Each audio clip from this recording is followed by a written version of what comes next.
Well, that's pretty awesome. I even left my phone inside the car, so I'm like outside of the car talking on the watch. No difference at all.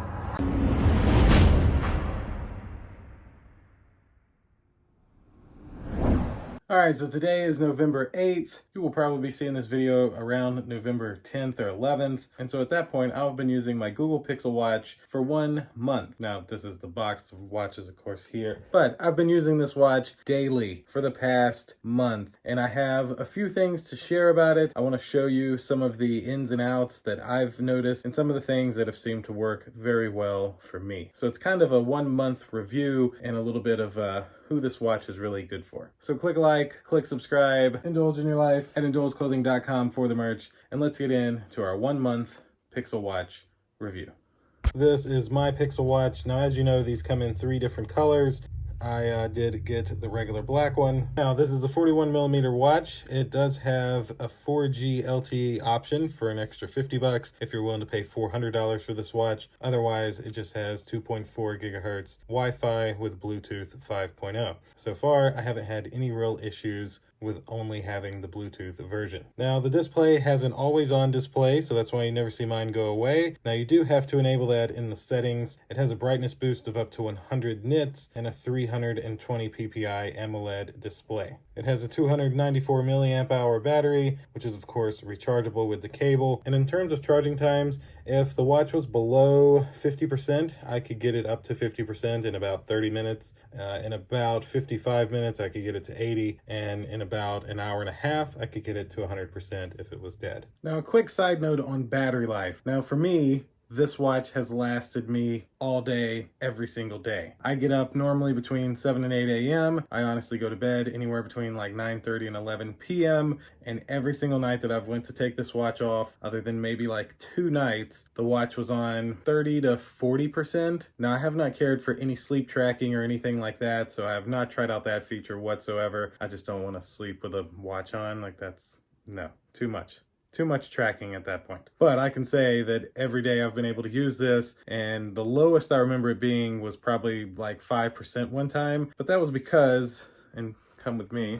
Now, so on my side of the bed, I always take my watch and just put it right there, and boom, it's charging. I've had, though, a couple of times where I've left my watch here. My phone normally sits right here on the side of my bed, and I would get up and not have 100% battery. It happened at least 2 or 3 times where I woke up and my battery was only on, I know one time it was on about 70%, another time it was only on 50%. And what it seemed that may have happened was I put the watch on charge and it got to 100%, and then maybe it was used through the night some, and that drained it down 20%. I'm not entirely certain. I do know for a fact that the watch said right here, the watch did not move or anything, and so there's no reason that the watch should not have came back on 100%. So maybe you've noticed that with your Pixel Watch, if you've put it on the charge and you just woke up and it wasn't charging. I'm noticing that as well, but that's been probably my only tiny issue. Now, it has the 9110 SoC with the Cortex M33 coprocessor, 35 gigabytes of flash storage,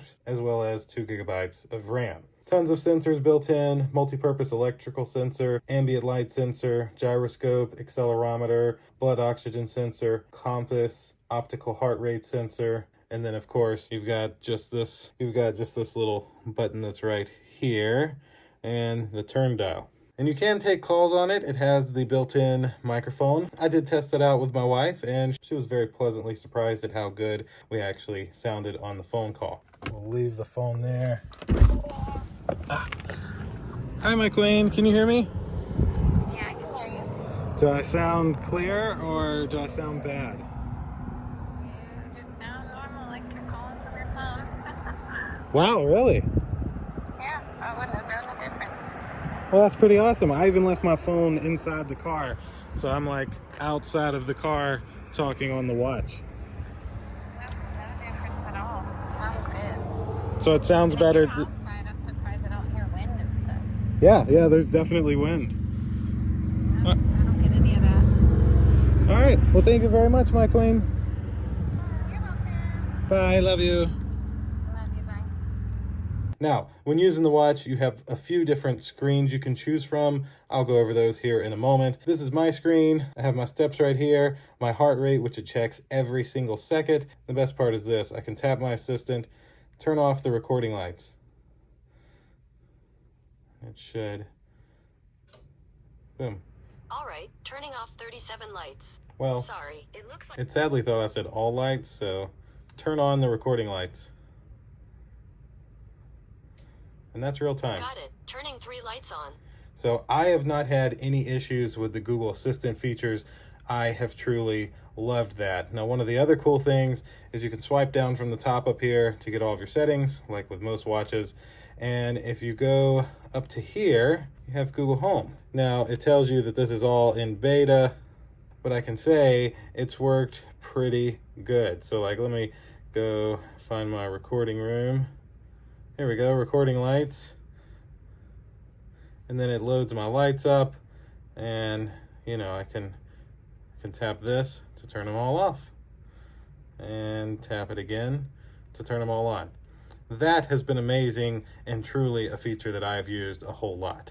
Now, of course, you can use the dial to go through stuff. That is an option as well. But let's take a look at the app. So, out with the old Wear OS software and in with the new watch software. Now, this is the app. You can see here, you got the watch faces, and then I can select edit, where I can change the color, change the layout, change what's in each slot. That's how you get assistant in a different location, etc. I truly love that, because to me, that's always been the feature missing from the Apple Watch is customizability, and the Pixel Watch definitely has that. Now the tiles, I only have a couple of those. My Fitbit data, of course, quick way to launch and exercise, and then the forecast and agenda for the day. Now here's, of course, where you can set all of your notifications, your play services, the accounts, your privacy, etc. So you won't be using the Wear OS app, you'll be using this app, which I have not found any problem with. Now the other thing is, forget about your Google Fit app, because now everything will be in Fitbit. So it tracks all of your information, your calories burned, your miles walked, your floors, your steps. I have honestly really liked the Fitbit integration. It has been one of my main features that I've really enjoyed about this watch. And I feel like I should have more to show you, but there's just not that much to show you. Your notifications that come to your phone, come to your watch, messages and stuff you're able to see and reply to. I have had very good luck with voice recognition with this watch. It seemed to work great and get all of my text and periods in the right place and send the message. So that has been phenomenal. So for example, like this text message, I can tap this button. Okay, I'll be there at 8 and I will bring the mac and cheese. See, so nice and smooth. Tap your button to send and boom, it sent the message. So easy, always perfect, always gets the voice right. Absolutely love this feature.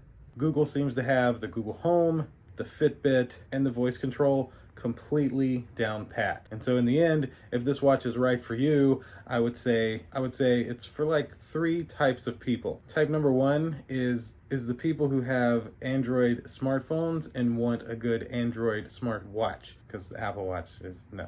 So definitely for all of those people. For the second type of people, it's for people who are into fitness. And I would say for the third type of people, it's for somebody inside the Google ecosystem a lot. I have a Pixel 6 Pro. I have a Google Assistant in every single room. All of my bulbs are smart. I have smart switches, fans, cameras, thermostats, all of the above. And to be able to control all of it from my wrist without taking out my phone has been pretty amazing. So that's a little bit of my first thoughts with having the Google Pixel Watch for 1 month now. In the end, would I buy it all over again? Absolutely. I still would not spring for the $400 version that has LTE. A, I wouldn't care to pay the extra $5 or $10 a month to Verizon. And B, I just haven't had a single time where my phone was like left and I really needed it. It hasn't happened. So for me, I would always recommend just the Wi-Fi version. And if you're really into your fitness, you'll really enjoy the Fitbit app. Of course, course, if you're in the Google ecosystem deeply like me, you'll really enjoy the watch. And if you're just that person who wants a smartwatch and you have an Android phone, it's probably the best smartwatch